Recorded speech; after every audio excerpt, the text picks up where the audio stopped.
It's ideal for you." She chuckled like a witch in a high-pitched, malevolent voice when I took the assigned seat. There was a rusty folding chair and a wooden, mold-covered black table at the assigned seat. It appeared to be a dump because of the numerous trash bags and piles of outdated periodicals that were present. She still seemed to believe that I was impoverished. I now knew why Mom had urged that I go to the reunion. She wanted to give me a false sense of security so she could make fun of me the way she used to. I said, "Regret always comes too late," and made the decision to leave the location. The enormous misfortune and despair that would shortly befall her was beyond her comprehension. John Brown is my name. I'm 45 and unmarried. My life is satisfying since I earn a respectable wage and have a busy but enjoyable job. I grew up in a single-parent home and led a quite impoverished childhood after losing my father to illness when I was 5 years old. I wore shoes till they were absolutely worn out and couldn't afford new outfits. When I first entered primary school, even my school materials were given to me by someone else. In spite of this, my classmates were always friendly to me and never made fun of me. Throughout high school, that friendship persisted. I even believed that those joyful times would never end. But I decided to start working while my buddies were inevitably going off to college. After being unwell, my mother was unable to continue working. I defiantly disregarded her advice to attend college and joined the workforce before anybody else. I was hired by a nearby factory to sort parts after I graduated. After that, I had a couple work changes until landing in my current position. I have no surviving family because my mother died when I was 20 years old. I'd assumed being a bachelor wouldn't be too difficult. I then received a call on my cell phone one day. It came from Ryan Smith, a friend of mine from high school. "John, it's been a while. How are you?" I smiled when I recognized an old friend's voice. Yes, a long time has passed. We last saw each other at your wedding, correct? Indeed. I appreciate you coming then. How is work going? Is everything going smoothly? Well, everything is going fine. I was transported back in time to my high school days when I spoke with an old friend. So, how is today going? In fact, we'll be getting together again next month. I am the coordinator. I take it you're coming. I don't know. I recalled a really unpleasant and terrible incident as I spoke with Ryan. What's the matter? Is it related to Emily? Yeah. Emily Johnson was a classmate who constantly harassed me. She was the daughter of the president of Johnson Industries, the largest company in town, and came from a very wealthy family. To her, someone like me, who looked the picture of poverty, was the perfect target. She mocked my appearance, belongings, clothes, and sometimes even my mother. One day in the classroom, she said, "Hey everyone, look at John's pencil case. It's made of cloth. Where did he get such an old-fashioned thing? It's unbelievable. Give it back. This is a keepsake from my dad." Really? Can't even afford a new pencil case. Your mom must not care about you. If it were my mom, she'd never let me carry something so dirty. Maybe you're not loved much. Emily's words made the other girls burst into laughter. I couldn't say anything and just bit my lip. Then she took my pencil case and threw it into the trash to hurt me even more. My dad says that being poor is proof of not trying hard enough. I'm sure your mom doesn't try hard either. They say that kind of thing can be passed on to the kids. I knew better than anyone how hard my mom worked. I couldn't stand her insulting my mother, and I lost it, raising my fist. Stop, John. If you react, you're playing right into her hands. Just in time, Ryan stepped in to stop me. Emily's parents were PTA presidents and had influence with the school board. Ryan knew that if I did something stupid here, it would only put me at a disadvantage. Though it was frustrating, I had to shove my fist back into my pocket. Seeing that I wouldn't hit her, Emily only escalated her behavior, and I remained her target until graduation.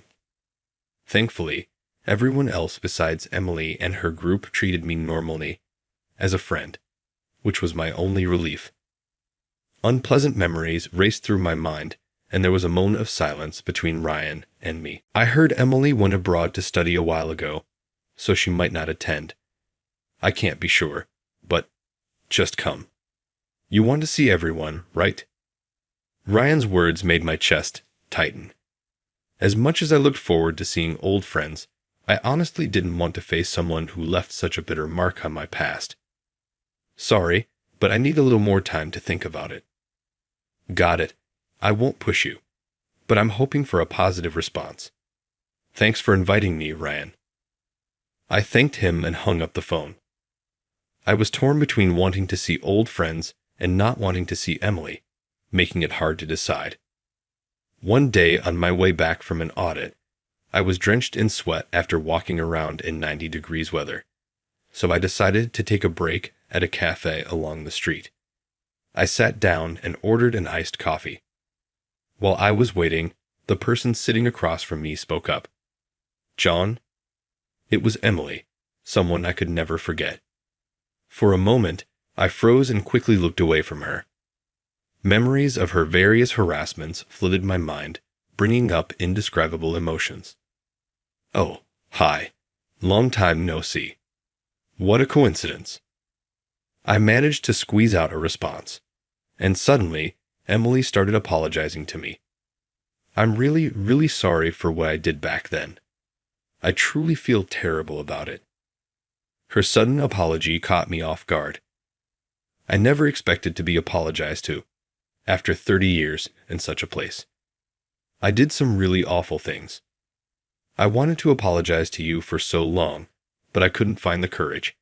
And now there's the upcoming reunion. I was worried that you might not come because of me. Tears welled up in Emily's eyes.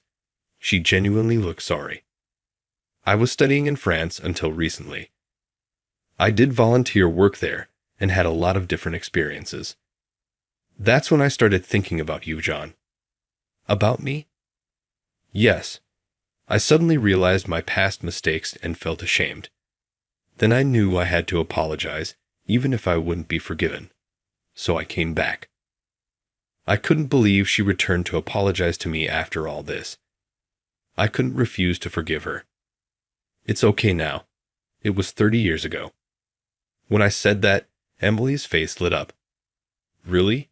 You'll forgive me? Yeah. If you feel bad and apologize, I won't hold it against you. Thank goodness. You're so kind, John.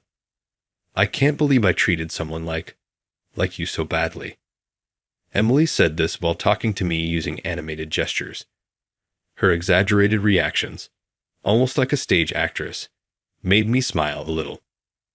But it's really a coincidence meeting you here. Do you live nearby, John? No, I just stopped by for work. I see. I still live at home. I realized that this area was near my hometown. I hadn't been back in a while, so I didn't think much about it. Oh, I have to go. Make sure to come to the reunion. I'm looking forward to it. Yeah, see you then. With that, Emily left the cafe. Even though she had age, Emily had none of the venom she used to have and radiated a kind atmosphere. People really do change. I muttered to myself and immediately contacted Ryan to confirm my attendance at the reunion. And then the day of the reunion arrived. I met Brian at the station, and we headed to the venue together. Aren't you supposed to be there early since you're the organizer? It's fine. I asked the others to handle the setup so I could talk with you. Ryan and I walked down memory lane as we made our way to the venue. Along the way, I told him about my encounter with Emily. Wow, I can't believe Emily said that. A lot happened, but I decided to let it all go. So, let's just enjoy today. However, as soon as we arrived at the venue, Ryan looked puzzled. That's strange. The decorations don't match what we discussed. The place was adorned with flashy pink tablecloths, an overwhelming number of flower wreaths that looked like they belonged at a store opening, and large teddy bear figurines. The decor didn't suit the chic hotel atmosphere at all. It's got a unique vibe, that's for sure. Ryan immediately confronted another organizer to find out what was going on. Then one of the organizers, Michael Jones, spoke up. Actually, Emily suddenly said she wanted to handle the decorations. As an organizer, she said she would cover the cost, so we let her do it. I never thought it would turn out like this. But since she did it, we can't really complain. Michael said this with a wry smile, trying hard to defend Emily. I remembered that Emily was the daughter of the president of Johnson Industries, the largest company in town. I also recalled that Michael worked for a subcontractor of Johnson Industries. I had a bad feeling and exchanged glances with Ryan. Then a loud voice came from the back of the venue. "I've been waiting for you, John. I prepared a special seat just for you.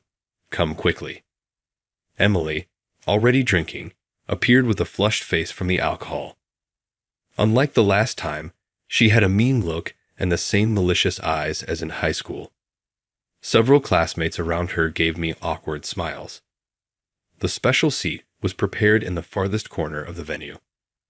"Come on, sit down without hesitation. It's fancier than the table at your poor house, right?" Emily laughed loudly, and a few people gave forced smiles. "It suits you perfectly." When I sat down at the designated seat, she laughed with a high-pitched, malicious voice like a witch. The table at the designated seat was wooden and black with mold, accompanied by a rusty folding chair. There were also several garbage bags and stacks of old magazines around, making it look like a dump. "This suits a poor person like you perfectly. I'm so glad I insisted you come. This is hilarious." She still seemed to think I was poor.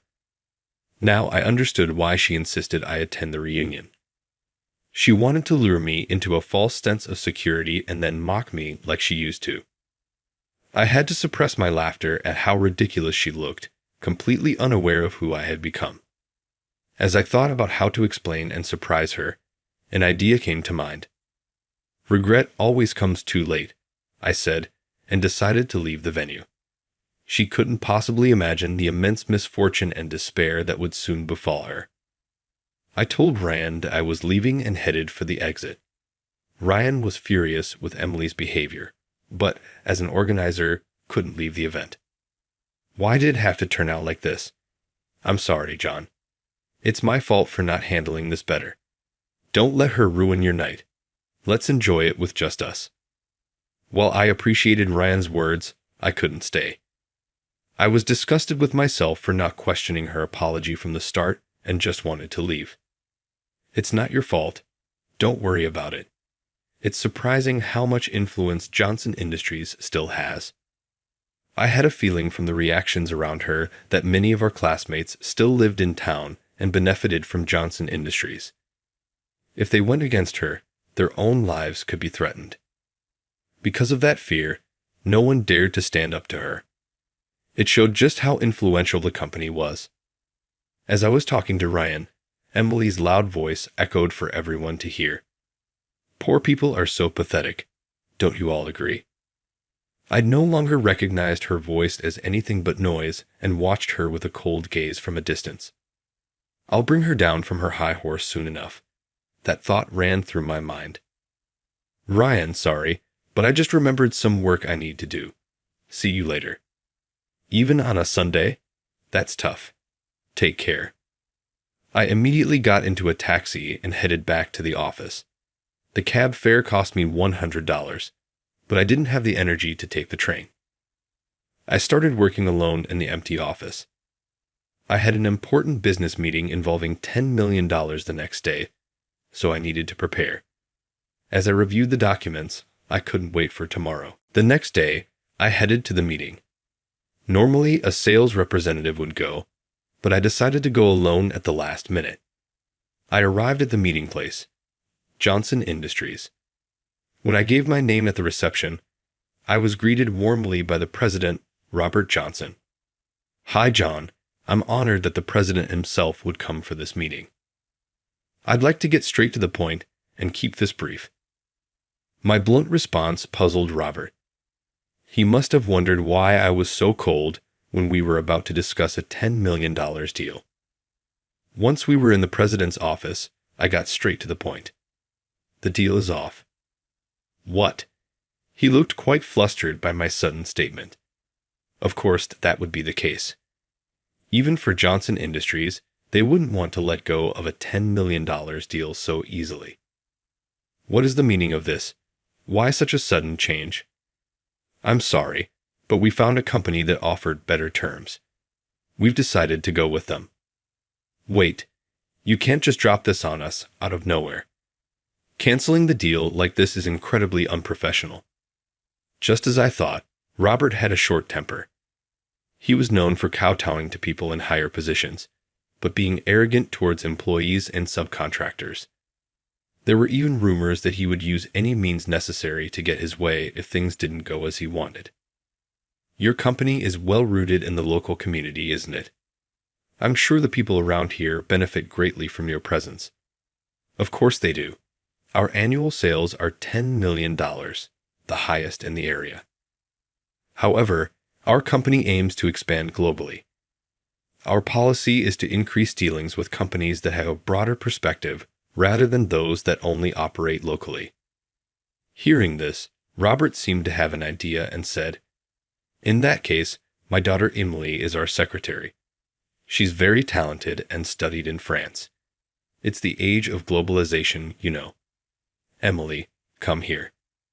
He called up to the secretary's office next to the president's office. Emily appeared, looking rather annoyed. "Dad, what is it?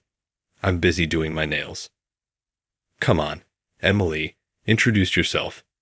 You can speak French, right? It's all about globalization." "What?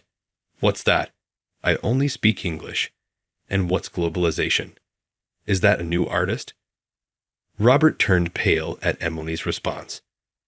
Emily was still looking at her nails while talking to Robert, so she hadn't noticed me yet. "Emily, how could you? What's the big deal, Dad? Why are you so worked up?" After dismissing Robert's words, she finally noticed me and gave a sly smile. "John, what are you doing here?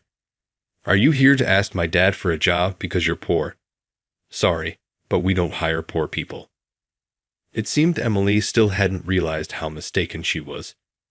Robert was completely exasperated by Emily's behavior. Ignoring this, I continued, "Thanks for yesterday. Today I'm here to cancel the $10 million deal." "What? $10 million? What are you talking about?" "As the president, I'm here to tell you we won't be signing the contract." Was my English too difficult to understand? As I said this with a smile, Emily turned bright red. She understood I was mocking her. "Dad, who is this guy? He's being so rude to me." "The company's secretary. So, Emily, you're the secretary, right? Any company that hires someone like you as a secretary must be pretty low level. I'm glad we're not making a deal."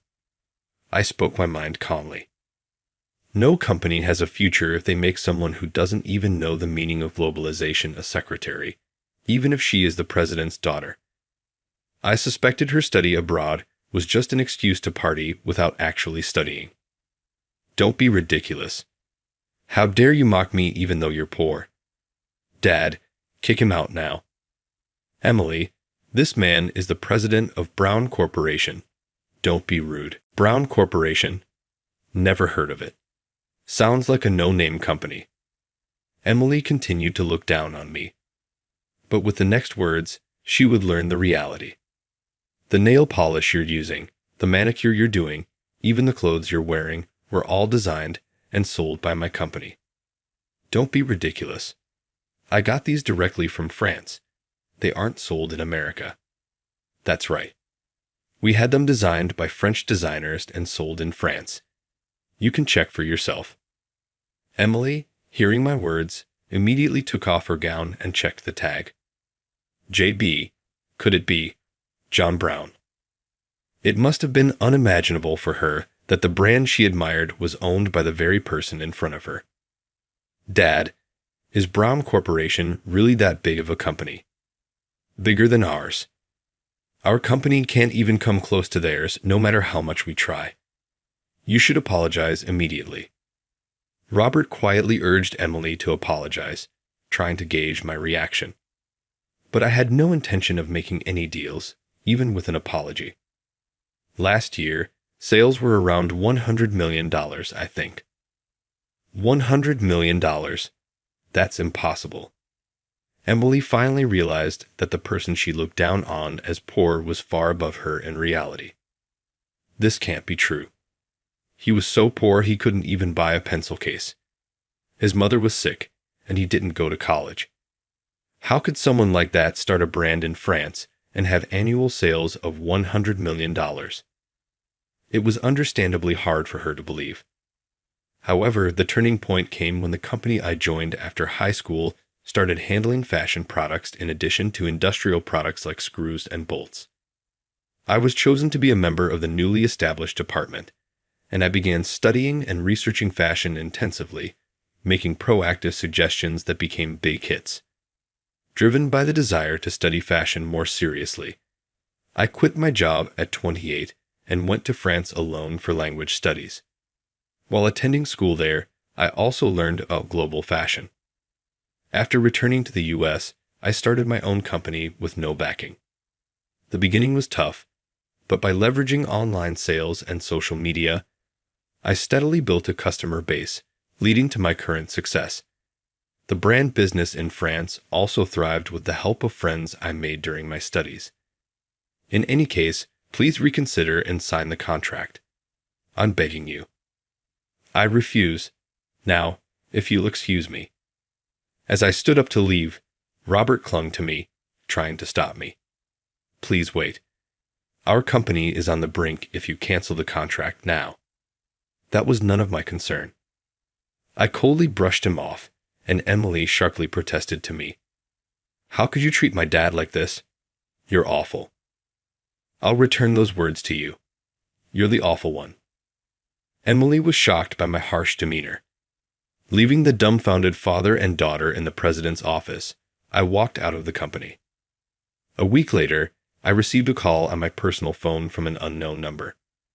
Hey, the company is about to go under. What did you do? The shrill voice belonged to Emily. She must have forced one of our classmates to give her my number. I have no idea what you're talking about. In fact, I'd like to ask you why the company's troubles are being blamed on me. Don't play dumb. You canceled that $10 million deal. Of course it's because of that. My dad has been running around like crazy ever since. Whether to sign a contract or not is our decision. That's how business works, Emily. Not satisfied with my response, she continued to accuse me. It's just $10 million. Just sign the contract. I'll apologize for what happened before, and we can call it even. Isn't that good enough? No, thank you. I will never do business with your company again. That's final. Realizing the conversation was going nowhere, I decided to end the call. But before I could, I heard a loud, "Wait," on the other end. I'm really sorry. I went too far, and I've been reflecting on it. I was just drunk and got carried away. I'm really sorry. Her tearful apology was desperate. But I wouldn't be fooled by the same trick twice. I heard you were aiming to become an actress, Emily. No wonder you're such a good performer. What? Emily's exaggerated reactions and crying scenes were just like those of an actress on stage. Actually, right after canceling the contract, I asked a few local friends about Emily. It turned out that after graduating college, she moved to New York to pursue an acting career and joined a talent agency. But she never made it big. Luckily, her family had the financial means, so she enjoyed city life without struggling. However, at the age of 35, she was advised to give up acting and find a different path due to her age, leading to her dismissal from the agency. Afterward, lost and unsure about her life, she once again relied on her family's wealth and went to France to study. Instead of studying French, she ended up spending her time partying. Her parents, fed up, called her back and gave her a token position as a secretary under their supervision. At 45, having grown into an ignorant and mean-spirited woman, her parents must have been at their wits' end. Why would you say that? I'm genuinely apologizing. John, you're being cruel. How long are you going to keep up this act? No matter how much you apologize to me, your company isn't going to be saved. Instead of wasting time on this, maybe you should help your dad. As I calmly said this, I could see Emily's frustration growing. Don't get too cocky just because you're a CEO now. What's this about $100 million in annual sales? It's just $100 million. Well, your company is 1/10 of that size. That's enough. You'll regret this. With those parting words, she hung up angrily. Emily was probably fuming with rage right now. Feeling somewhat relieved, I went back to work. A few days later, I got a call from Ryan, who told me some shocking news. John, did you see the news? Johnson Industries is involved in accounting fraud. It's all over the news. Yeah, I'm watching it. So it finally came out. Accounting fraud is when a company manipulates its financial statements to make its financial position look better than it actually is. Engaging in such practices indicates that the company is nearing its end. Ryan seemed to sense something from my lack of surprise. Did you report them? No way. External parties can't access the financial statements. It was probably an inside job. Indeed, the whistleblower was an insider at Johnson Industries. But I was the one who instigated it.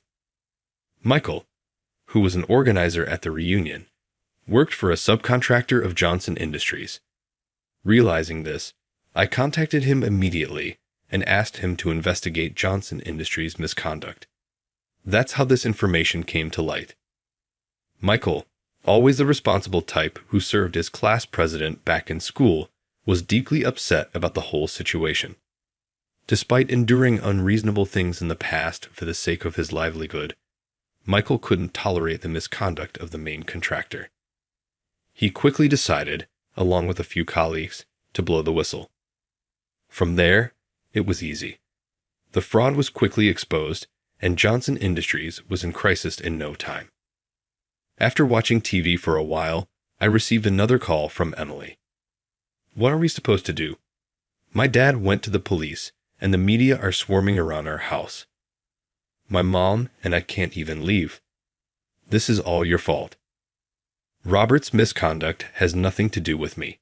It's his own doing. If you had signed that $10 million contract, none of this would have happened. What's your goal in ruining our lives? By the end, Emily was almost in tears. This time, it didn't seem like an act. I'm really sorry for everything. Please do something to help us. I'm begging you. Despite her desperate tone, I felt no inclination to forgive. Like I said, regret always comes too late. Emily finally seemed to grasp the meaning of my words. I ended the call and blocked her number. There was no need to stay involved any longer. I felt a sense of relief, as if a weight had been lifted off my shoulders, knowing that I had finally achieved my revenge, after 30 years. After that, Robert, the president of Johnson Industries, was arrested for fraud. It was discovered that they had engaged in accounting fraud to secure substantial loans from financial institutions. Emily's mother, who was an executive, along with other board members, was also arrested as accomplices, leading to Johnson Industries' bankruptcy. The collapse of the largest company in the area sent shockwaves through the community. Emily, who had always used her father's power to act arrogantly, received no sympathy and became a target of scorn. With no one to protect her anymore, she was left with enormous debts and large compensations to pay to business partners. Even after selling their home and company assets, how would a 45-year-old woman with no skills or experience repay such debts? No one would help her, and she was met only with disdainful looks. For someone who once reigned supreme, the days ahead would be unbearably difficult. After that, she moved from her mansion to a cheap apartment with a rent of $350. To make ends meet, she took a part-time job at a supermarket 5 stations away, preparing deli foods. She worked behind the scenes to avoid being recognized as the daughter of Johnson Industries. However, never having worked properly before, she quickly struggled with workplace relationships and quit the part-time job within a month. Now, she barely makes a living doing day labor at night. If her apology at the cafe had been genuine, would I have gone this far? After thinking for a while, I suddenly realized something. It all stemmed from her own actions. Canceling the contract was a business decision and had nothing to do with her personally. The company's fraud was just a case of self-destruction. However, karma has a way of coming back to you. This incident deeply reinforced that belief in me. I hope she is now reflecting and trying to live a better life. As for me, I decided to take advantage of Johnson Industries' collapse. I bought the land where Johnson Industries used to be and established a branch office for my company, employing former Johnson Industries employees. I'm currently busy with the construction of the new office and setting up new departments. About a month later, I got another call from Ryan. I'm thinking of redoing the reunion, John. This time you have to come. Let me cover the cost. This time, I was thinking of asking Michael to be the organizer. Is that okay? Sure. But were you and Michael close? Actually, after that, Michael started working for me as a finance manager. I had admired his courage for blowing the whistle on his own company and wanted him to work with me. John, thank you so much for giving someone like me a chance. Let's skip the formalities. You're the organizer. Let's make this the best reunion ever. Michael and I shook hands firmly, and I went back to work. With the anticipation of the upcoming reunion, I felt even more motivated in my job.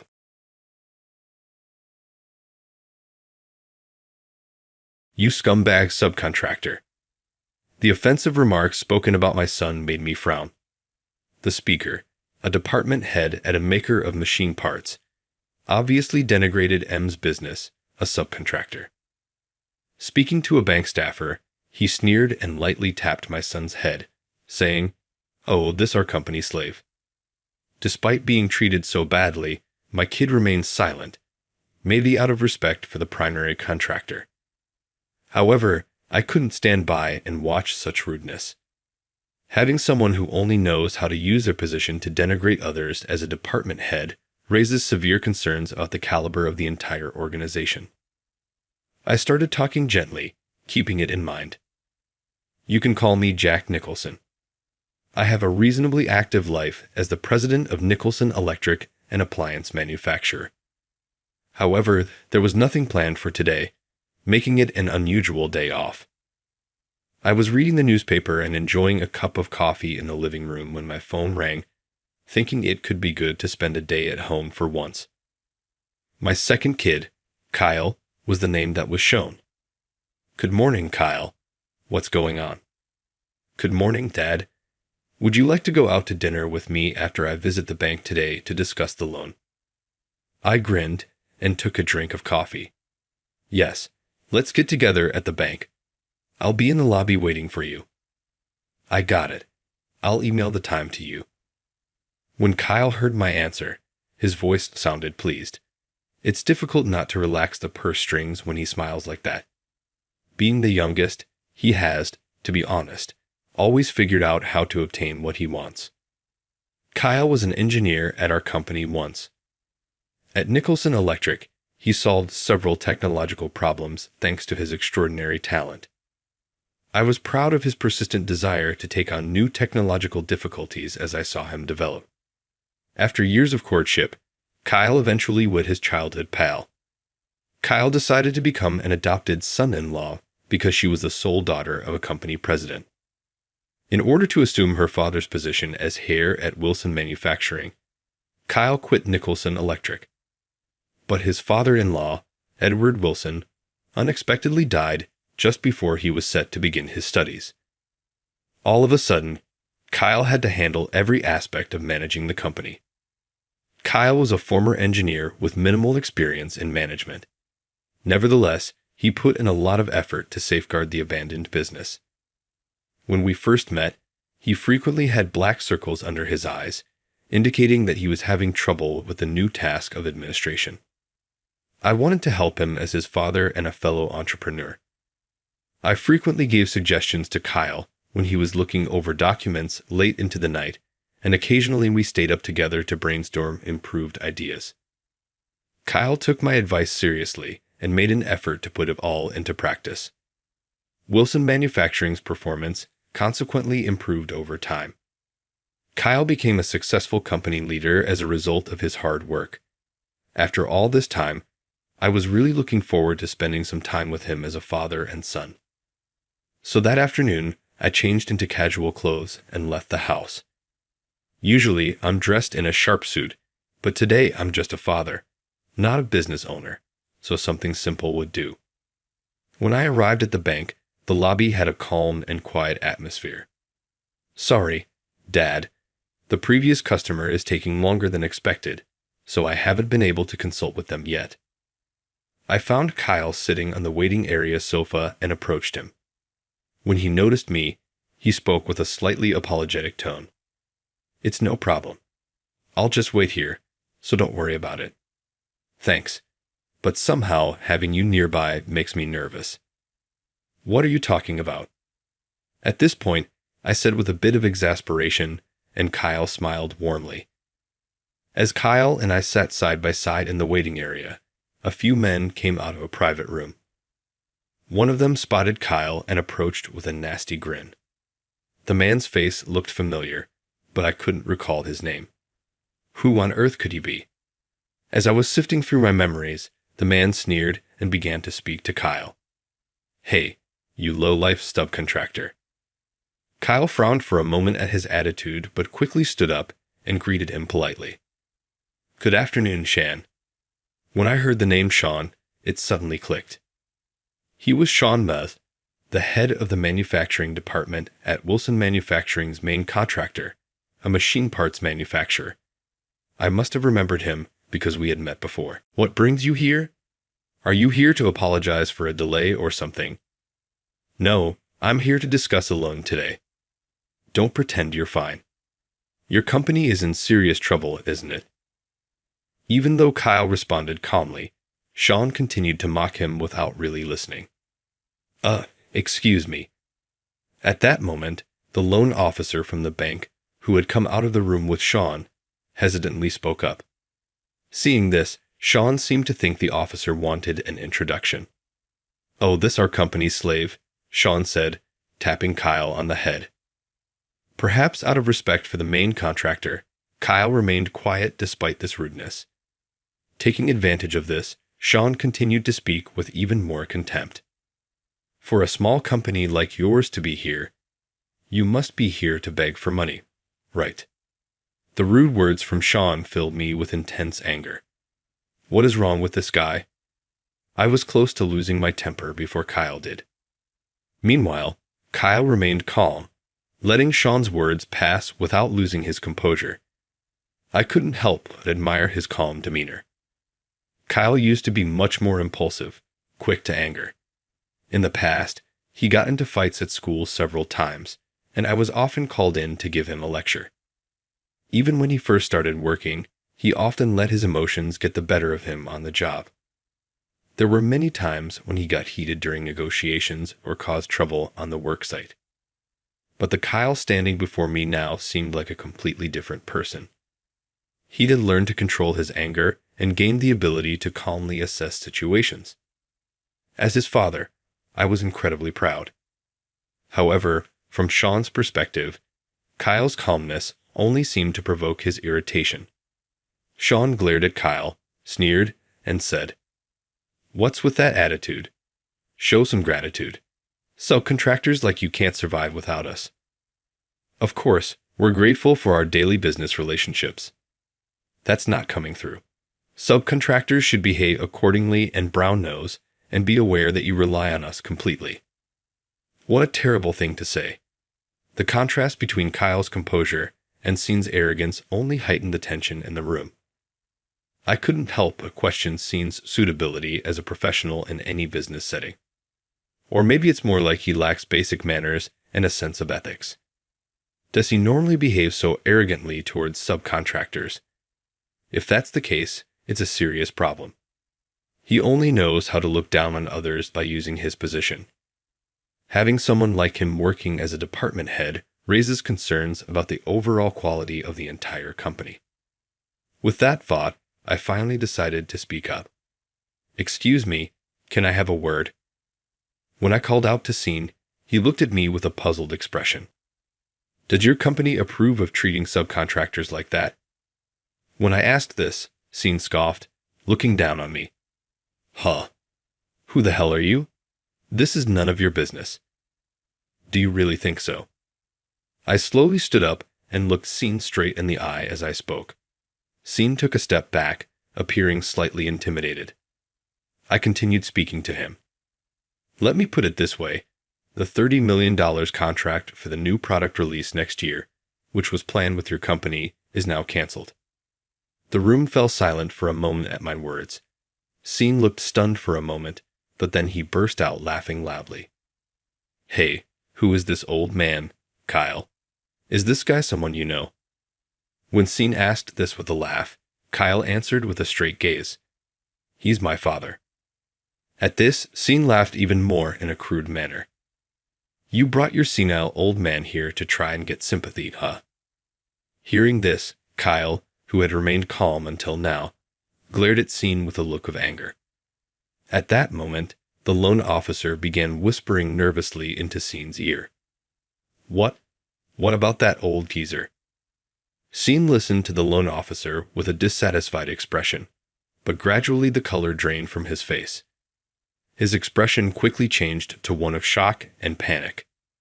The president of Nicholson Electric, this old geezer. It seemed he finally understood the situation. I nodded quietly at Scene's words. Seeing this, Scene started to tremble. It was no wonder he was shaken. "My company, Nicholson Electric, places large orders for parts from Scene's company. The work that Scene's company passes on to Wilson Manufacturing ultimately involves producing parts ordered by Nicholson Electric." Scene stood there in a daze for a while, but then his face turned pale, and he began to sweat as he desperately apologized. "I deeply apologize. I didn't realize you were Jack. I'm terribly sorry for my rudeness." "You didn't realize?" The loan officer here recognized me immediately. "And I'm pretty sure we met just recently during the contract negotiations." Sheen had indeed attended the meeting regarding the $30 million contract I had mentioned earlier. "Well, you see, since you're in casual clothes, I didn't recognize you. And with work being so hectic lately, I haven't been thinking straight. If I weren't the president, would you have continued that attitude? In other words, you're an insincere man who changes his behavior based on who you're dealing with." Sheen's face turned even paler as he bitterly shouted at Kyle. "Hey, what's going on here? You said he was your father, but the last names don't match." "I took my wife's last name when I married into the Wilson family. I used to be Kyle Nicholson." "How was I supposed to know that?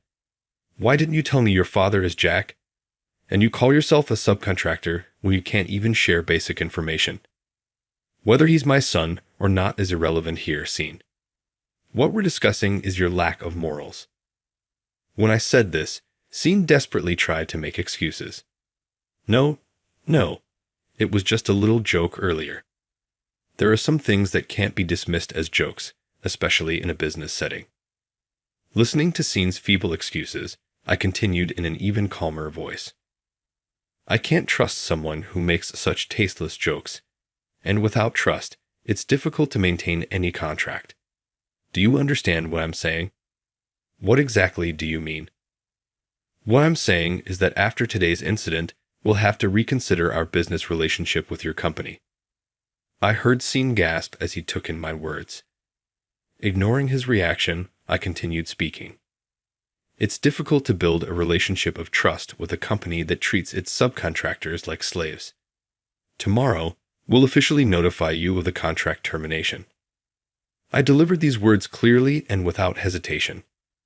Kyle looked at me with admiration in his eyes, a faint smile playing on his lips. "That's my dad," Kyle murmured softly. Meanwhile, Scene, now as pale as a sheep, pleaded with me, almost in tears. Jack, please reconsider. My words were misunderstood. Please forgive me. I gave Scene a cold stare. Misunderstood. What exactly was misunderstood? I saw everything with my own eyes and made my judgment accordingly. I cannot trust a company that values people like you. As I said this, despair spread across Scene's face, and he stood there unable to utter another word. Then, as if trying to save face, he began to speak, his voice trembling. Are you sure you should say that? What do you mean by that? If we cut off orders to your son's company, he won't be able to repay his loans, let alone get additional funding, right? Sheen sneered as he pointed at Kyle. Kyle, who had been pointed at, just shrugged with a troubled expression. Seeing this, Scene couldn't hide his irritation and raised his voice. Hey, why don't you say something? Well, how should I put this? You don't need to worry about the loan repayment. We'll be finished with it soon. Really? But you're still trying to get a loan, right? Doesn't that mean you're struggling with cash flow? Actually, at that moment, the loan officer, looking flustered, interrupted. The loan is something we're requesting from Wilson Manufacturing. Scene looked confused for a moment, hearing the loan officer's panicked tone. What do you mean by that? The performance of Wilson Manufacturing has been excellent, and there's no risk of a cash shortfall. Since Kyle took over as president, the company's performance has improved, and in recent years, it's been recording record profits annually. John was left speechless by the loan officer's words. Indeed, when Kyle first inherited Wilson Manufacturing, the company was on a downward trend, just as Sean had said. It was like a sinking ship, and many employees were undoubtedly worried. But Kyle faced the situation head-on. He threw all of his expertise as an engineer into turning the company around.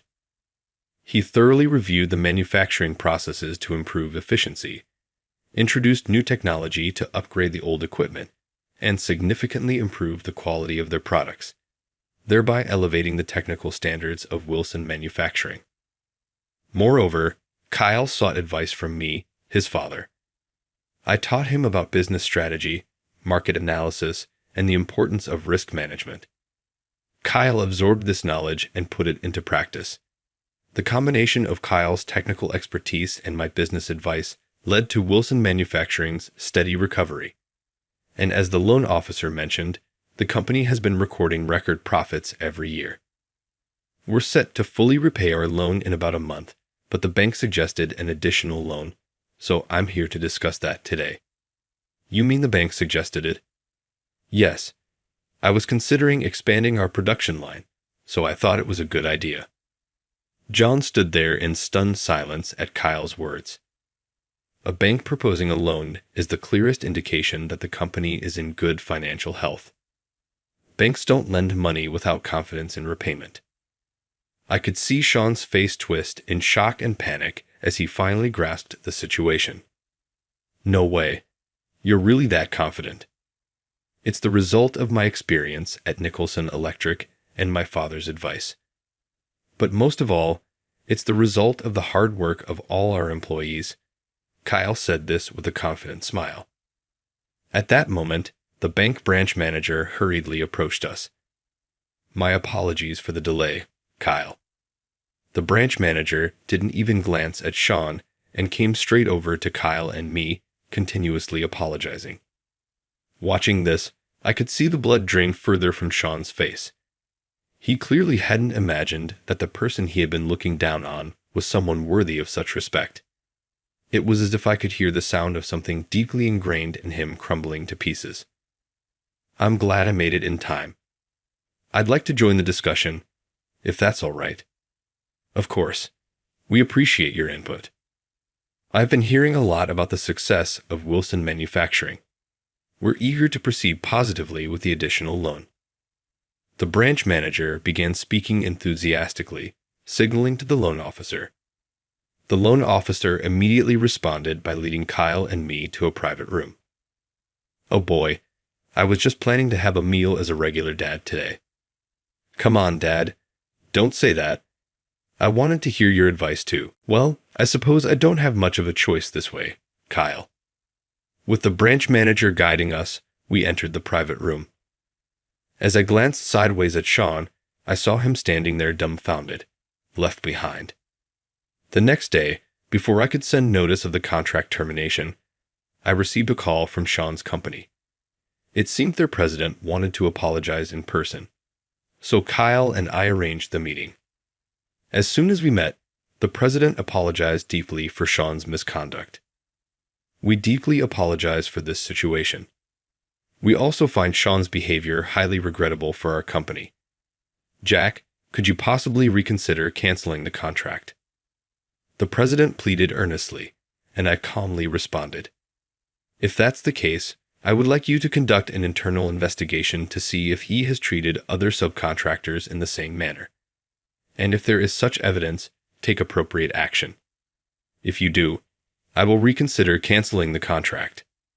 The president readily agreed to my request and promised to conduct the internal investigation promptly.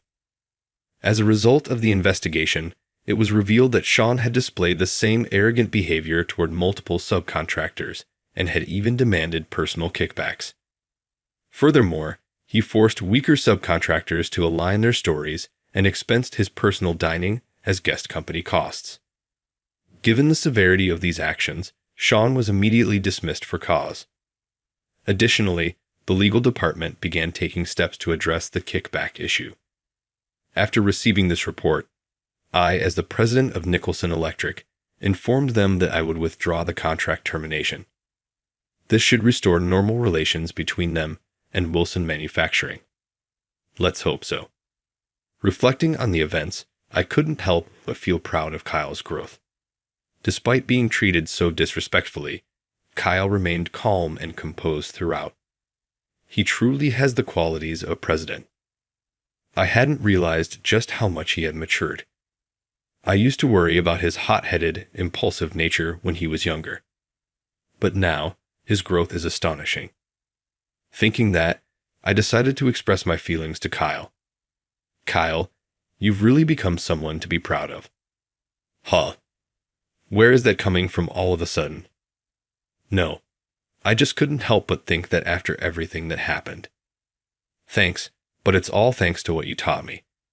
A company leader must always stay calm. Remember when you told me that long ago? Yes, I remember. But honestly, I still have a long way to go. Seeing the way you handled things recently really drove that home for me. So please, let me continue learning from you. Kyle said this with a serious expression, looking straight at me.